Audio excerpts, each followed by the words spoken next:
In chaos theory, the butterfly effect is the sensitive dependence on initial conditions, in which a small change in one state of a deterministic nonlinear system can result in large differences in a later state. Not my words, ladies and gentlemen, but the words of the opening line of the butterfly effect's Wikipedia page.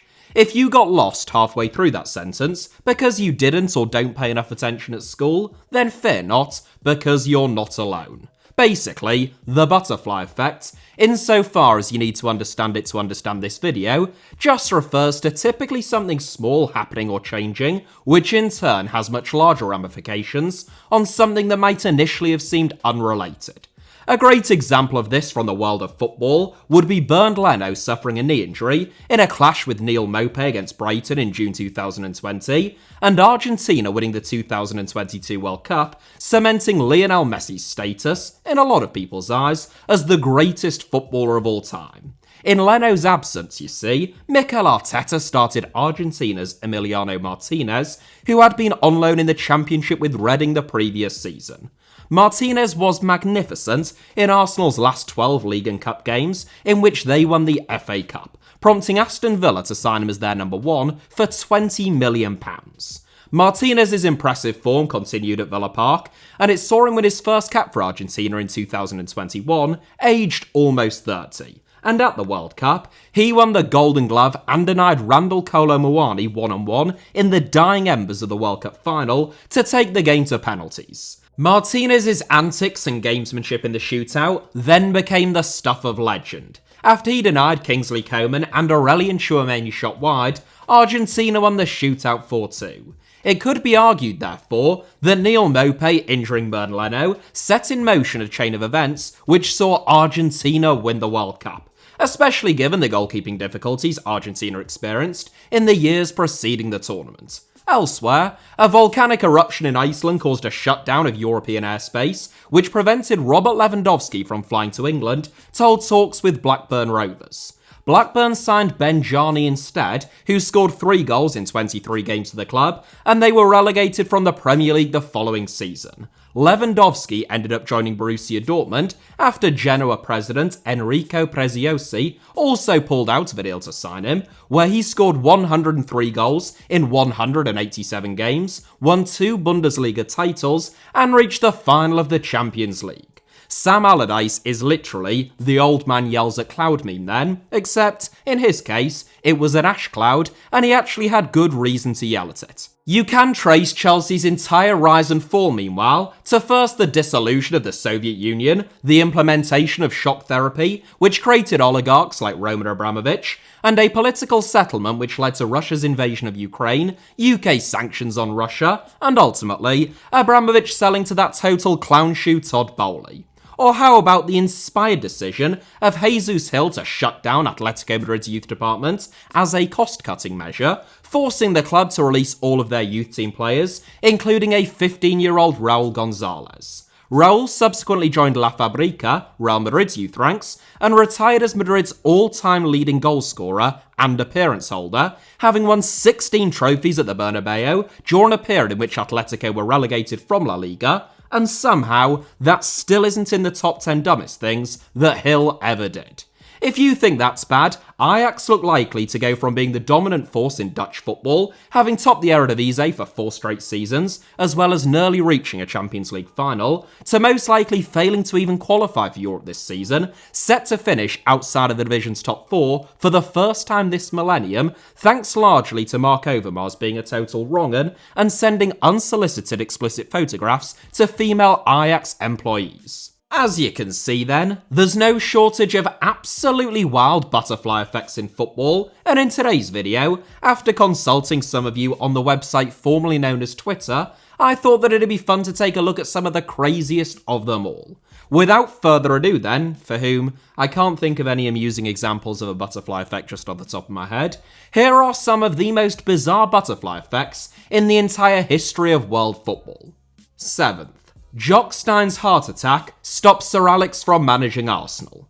It's hard to think of many more significant events in the history of modern football than Manchester United appointing Alex Ferguson in 1986. At the time, the Red Devils hadn't won the First Division title since the 60s, having actually been relegated in the mid-70s, and even in Fergie's first season in charge, they finished all the way down in 11th. Over the next decade, however, aided by an unprecedented crop of academy graduates, Ferguson transformed Manchester United into the dominant force in English football. The fact that Manchester United's rise coincided with the creation of the Premier League in 1992, the Red Devils won 7 out of the first 9 Premier League titles, made them the best placed team to capitalise upon the league's growth and newfound global popularity. As a result, Manchester United are still one of the biggest and richest clubs and brands in the world, even now that they're rubbish. In total, Ferguson won 38 trophies at Old Trafford, making him the most successful manager in the history of English football, but it could all have been very different. At the beginning of 1986, Arsenal needed a new manager. Don Howe, who had replaced Terry Neal on a caretaker basis, had ended up in the job for more than 2 years, but Ferguson's remarkable work at Aberdeen convinced the Gunners hierarchy that he was the man for the job. In September 1985, however, legendary former Celtic boss Jock Stein had suffered a sudden heart attack and died while managing Scotland. Ferguson, who was part of Stein's coaching team with Scotland, agreed to take Scotland into the 1986 World Cup. Unwilling to renege on that promise, and unable to take his Scotland assistant Walter Smith with him, who had already accepted a job as Graham Souness's assistant at Rangers, Ferguson was unable to give Arsenal an immediate response. Unhappy at Ferguson's hesitance and impatient to find a replacement, Arsenal instead appointed Steve Burtonshaw as Don Howe's successor.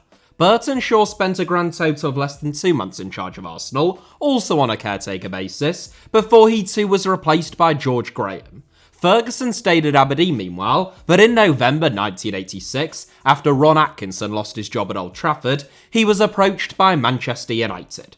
Ferguson was already agitating for a move to England at the start of 1986, and at that time, Arsenal were a more successful club than Manchester United. To all intents and purposes, he would have said yes if Stein hadn't died, he hadn't promised Scotland to take them into the World Cup, and Walter Smith hadn't already accepted another job. It's difficult to downplay how different English football would look if Ferguson had joined Arsenal instead of Manchester United. Not only would Manchester United most likely not have become the dominant force in English football in the 1990s and 2000s, completely reshaping the sporting and economic landscape of the English game in the process, it almost certainly would have meant that Arsene Wenger never would have become the manager of Arsenal, a move which itself revolutionised English football in terms of training methods, diets, and all-round professionalism. It's not a bad place to get us started then. Similarly, Ferguson's retirement in 2013 he himself attributes to the death of his stepsister Bridget Robertson. Ferguson has gone on record stating that following Robertson's death, he wanted to be able to support his late wife, thus convincing him to retire. Of course, we all know what Manchester United's fate has looked like since Ferguson's retirement. Though, in that instance, any other butterfly effect likely only would have delayed the inevitable drop-off that was to follow Ferguson's extraordinary success at a club run by the Glazers. 6th, Tito refuses to have his leg amputated, so, naturally, Denmark win the Euros. Alright, hear me out because I would understand if, at this stage, you were a little bit confused. Josip Broz Tito was a communist revolutionary who led Yugoslav resistance movements against the Nazis during the Second World War, and subsequently led Yugoslavia, firstly as Prime Minister and then as President, between 1944 and his death in 1980. Sometimes referred to as a benevolent or ambivalent dictator, there was still widespread repression under Tito, but he was, and still remains, a very popular figure in the region. During Tito's reign, Yugoslavia enjoyed significant economic growth and an increase in standard of living, but he is best known for his unifying powers, having managed to maintain the relatively peaceful coexistence of the various ethnic and religious groups that made up Yugoslavia. In January 1980, Tito was hospitalised with a vascular disorder in his legs. Doctors in Ljubljana advised Tito that the condition was life-threatening and recommended amputation. Tito refused to have his left leg amputated, stating that he would take his own life if doctors dared to remove his leg. Subsequently, who'd have thought it, Tito's left leg contracted gangrene, and Tito belatedly agreed to have it amputated, but by that stage, it was already too late. Tito suffered kidney failure, a stroke, and eventually died of complications relating to the gangrene. When Tito's heart stopped beating, Yugoslavia's death warrant was all but signed with his own. Without his unifying presence, instability ensued, leading to the brutal Yugoslav wars and the breakup of Yugoslavia at the beginning of the 1990s.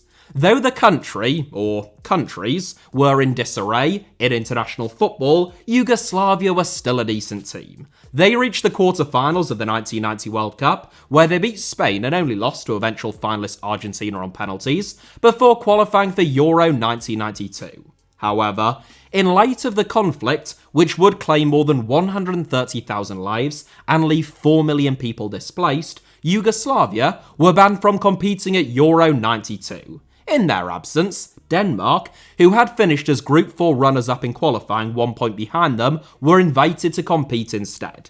The Danes said yes, but their star man, Michael Laudrup, reportedly rated their chances at the tournament so low that he refused to cut short his summer holiday. Without him, Denmark staged one of the greatest upsets in the history of international football, overcoming France, the Netherlands, and eventually Germany to be crowned as the champions of Europe. Even if Tito had accepted early intervention and amputation, he wouldn't have lived forever, obviously. And Yugoslavia likely would still have been broken up, but it most likely would have delayed that outcome and, therefore, have prevented Denmark from the most unlikely of triumphs. Fifth, ITV executive creates the Premier League. I am including this one, fundamentally, because I think it's quite funny. There was no singular event that led to the creation of the Premier League, and the top flight of English football's breakaway from the Football League in 1992. The idea of a so-called Super League had been talked about from as early as the 1970s, and I have made a whole video about the league's birth, should any of you be interested. One of the key figures, however, in setting the league's breakaway in motion was ITV executive Greg Dyke. Dyke was the chief executive of London Weekend Television at the time, which was ITV's network franchise holder for Greater London and the home counties. In October 1990, Dyke organised a meeting with representatives of what were then perceived as being the First Division's Big Five clubs, namely Arsenal, Everton, Liverpool, Manchester United and Tottenham. It's important to remember that, at this time, football still wasn't widely broadcast on television in any form. Dyke felt that televising football games could be a lucrative endeavour for ITV, but only televising games which involved the biggest clubs. So Dyke wanted the Big Five to spearhead a breakaway from the Football League, allowing ITV to negotiate directly with England's biggest clubs, and Premier League teams themselves to keep more of the broadcast revenue for themselves, because they would no longer be obligated to share it with the rest of the Football League. In 1992, that's exactly what happened, and the ramifications for football have been enormous. The marketisation of English football's top flight took less than a decade to turn it into the most lucrative league in world football, a status which it has only cemented and expanded upon throughout the last 20 years. Now the Premier League is hegemonic in European football, with revenue and global popularity which dwarfs every other league on the planet. And even relegation-threatened clubs are now able to outspend former European giants who still compete on the European stage from other countries. That gulf, which is still growing, has created increased tensions outside of England, with proposals such as the European Super League motivated at least in large part by a desire to narrow that gap.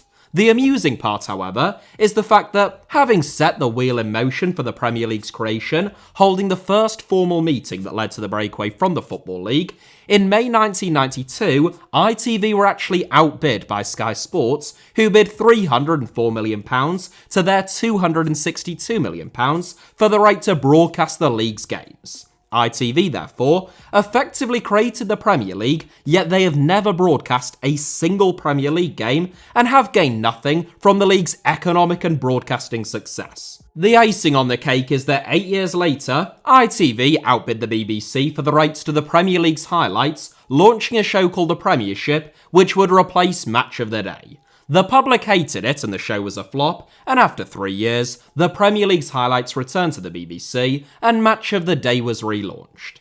Fourth, Barcelona's accountant inadvertently changes football forever. This is a wonderful butterfly effect which was shared by a Reddit user named vprad 5 years ago. In the late 1980s, Barcelona were struggling. Between 1974 and 1990, a period of 16 years, Barca only managed to win one La Liga title. Josep Luis Núñez y Clemente had been elected as Barcelona president in 1978, promising to provide financial stability alongside a world-class sports team. Having failed to deliver either of those two things, in 1987, on the advice of an accountant, Núñez adopted a new financial strategy at the Camp Nou.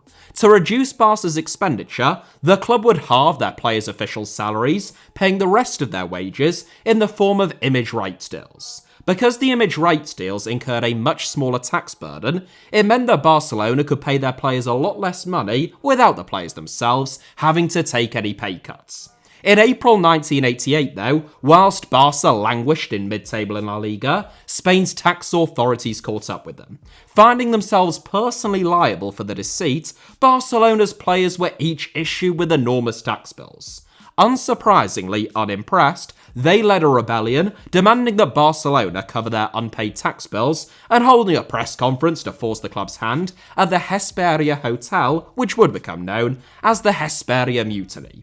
Barca's players anticipated that they would receive public support, but instead, fans viewed them as having attacked the club itself, emboldening the position of under-fire club president Josep Núñez. Over the summer, Núñez either sold or released virtually the entire Barcelona squad, and to ensure the support of Barcelona fans, he appointed club legend Johan Cruyff as the club's new head coach. Over the next 8 years, Cruyff shaped Barcelona in his own image. With signings like Ronald Koeman, Michael Laudrup, Hristo Stoichkov and Romario, he established the so-called Dream Team, who together would win 4 consecutive La Liga titles at the start of the 1990s, as well as winning the 1992 European Cup. Cruyff's ideals completely reshaped Barcelona, from the first team through to La Masia, giving them a distinctive style of play which the club has since become synonymous with. It's no exaggeration, therefore, to say that without Barca's dodgy accounting in the late 80s, and the mutiny and mass exodus that ensued, there likely never would have been the Dream Team, the Guardiola era, and La Masia graduates like Xavi, Iniesta, and most obviously Lionel Messi. The entire history of world football, therefore, would have been very different. Jerome Boateng would probably still be considered a world-class centre-back for a start, meanwhile Diego Alves would be down about 21 bottles of Budweiser. Third, Mark Halsey ruins football. Accountants aren't the only people capable of reshaping the entire makeup of European football. No, referees can do it as well. Mark Halsey was once one of England's best-known referees, officiating in the Premier League from 1999 to 2013, and a FIFA-listed referee between 2006 and 2010. In his final season before being promoted to the Premier League, Halsey refereed the 1999 Second Division playoff final between Manchester City and Gillingham.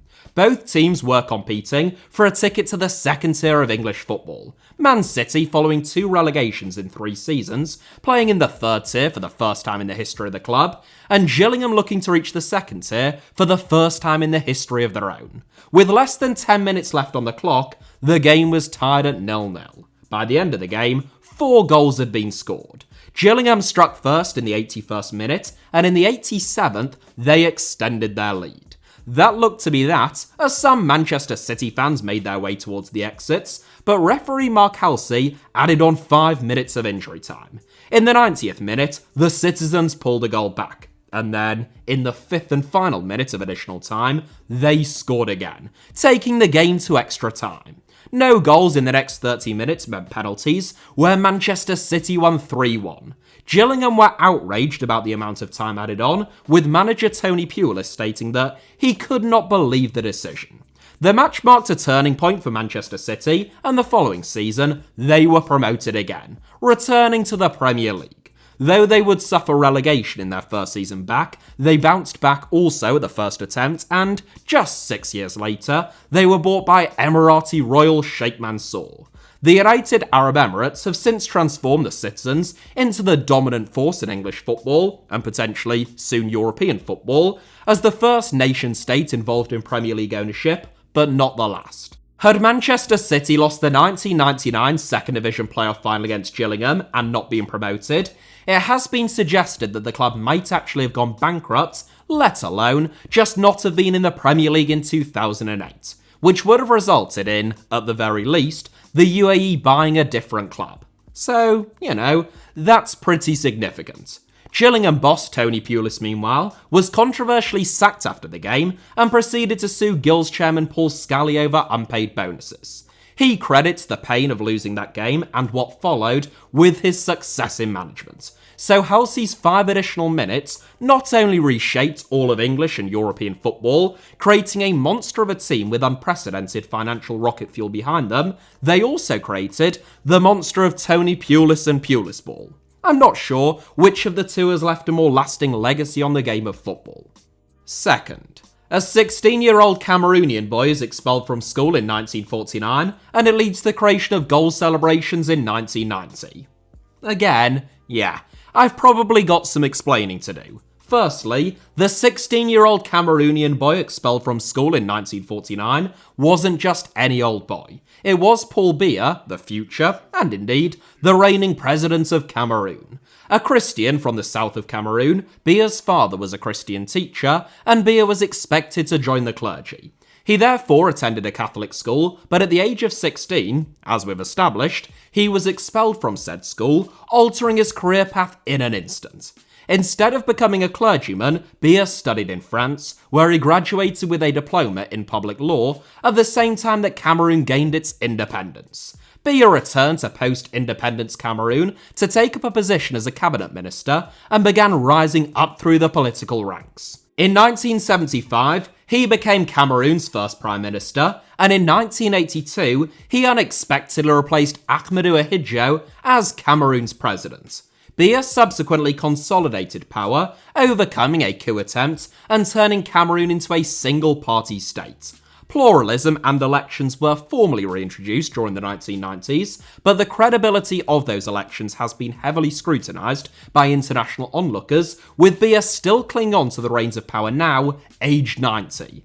So what does any of this have to do with goal celebrations? Well, Cameroon were one of 2 African countries to qualify for the 1990 World Cup, where they would be without former star man Roger Milla, who had retired from football in 1988 at the age of 36. After witnessing Milla score twice in an exhibition game, however, Biya personally called him and requested that he come out of retirement for the World Cup. Milla obliged, though Cameroon's manager and players were significantly less convinced. In the end, Biya actually had to sign a decree effectively forcing Cameroon's national team to take Milla to the tournament. Aged 38, Milla was one of the stars of the World Cup, scoring 4 goals as Cameroon reached the quarter-finals. After both of his 2 goals in the round of 16, Milla headed straight to the corner flag, where he gyrated in the style of a Makossa dance. It was a world first in terms of such an elaborate or flamboyant goal celebration on such a significant stage, and it changed football forever. Over 3 decades on, it's now unusual if players don't emphatically celebrate goals, and relatively ordinary to see choreographed celebration routines. So, Paul Biya might be a tyrant and dictator who has ensured that Cameroon remains impoverished through rampant fraud and using the nation's resources as his own personal piggy bank while his armed forces brutalise dissenting civilians. But without him, we might never have got celebrations like Bullard against Man City or Adebayor against Arsenal. Overall I would agree that it's probably still a net negative, especially for, the 27 million people who live in Cameroon, but hey, it's just worth remembering that everyone has some redeeming qualities. Milla, incidentally, broke his own record as the oldest ever World Cup goal scorer at the 1994 World Cup, this time aged 42, a record which still stands almost 30 years on. Thanks to Falcon SPQR on Twitter for that suggestion, which takes second. First, racist orgy leads to 5,000 to 1 Leicester City title win. To be honest, there was only ever going to be one winner in this 7. James Pearson had an unremarkable career in football, making fewer than 100 appearances all told, most of them in League Two and the National League North, before retiring from football at the age of only 27. It is unlikely that anyone would remember Pearson then, were it not for a singular event, and it wasn't on a football pitch. In the summer of 2015, after Pearson's father Nigel had led Leicester to a great escape in the Premier League, the Foxes went on an end-of-season tour of Thailand. During that trip, 3 Leicester City players, Pearson, Tom Hopper and Adam Smith, all aged between 21 and 22, filmed themselves engaging in sex acts with Thai women while racially abusing them. Those videos somehow found their way into the hands of the Sunday Mirror, and when they went public, Leicester's Thai owners unsurprisingly weren't best impressed. All 3 players were sacked, but the fact that James's father Nigel managed the club caused further headaches. Following a period of deliberation, Nigel was also sacked, with Leicester stating, quote, "The working relationship between Nigel and the board was no longer viable." In Pearson's place, the Foxes appointed Claudio Ranieri, who had been sacked from his last job managing Greece, following a defeat against the Faroe Islands just a few months into their gig. As such, Leicester were installed as one of the favourites to be relegated the following season, and as 5,000 to 1 outsiders to win the league title. Naturally then, Ranieri guided Leicester to the most improbable league title probably in the entire history of world football. He was sacked just the following season as the Foxes flirted with relegation, but it remains a bizarre and slightly horrifying truism that without 3 Leicester City development squad players recording themselves being vile and racially abusive in the home country of their own club's owners, football likely never would have seen its greatest upset. That is it for today's video, but thank you all very much as ever for watching. Hit the like button if you enjoyed it. I hope that was the case. Let me know your thoughts down below in the comments, and of course, make sure that you're subscribed and have notifications turned on for both this channel, HITC Sevens, and also my other channel, Alfie Potsama, both of which should be on or about to appear on your screens now, along with a couple of videos that you might enjoy watching after this one. You can also find me on Twitter, Instagram, or Threads via the username @HITC Sevens on all 3, and you should be able to find all of those links plus a whole lot more down in the video description below. Cheers.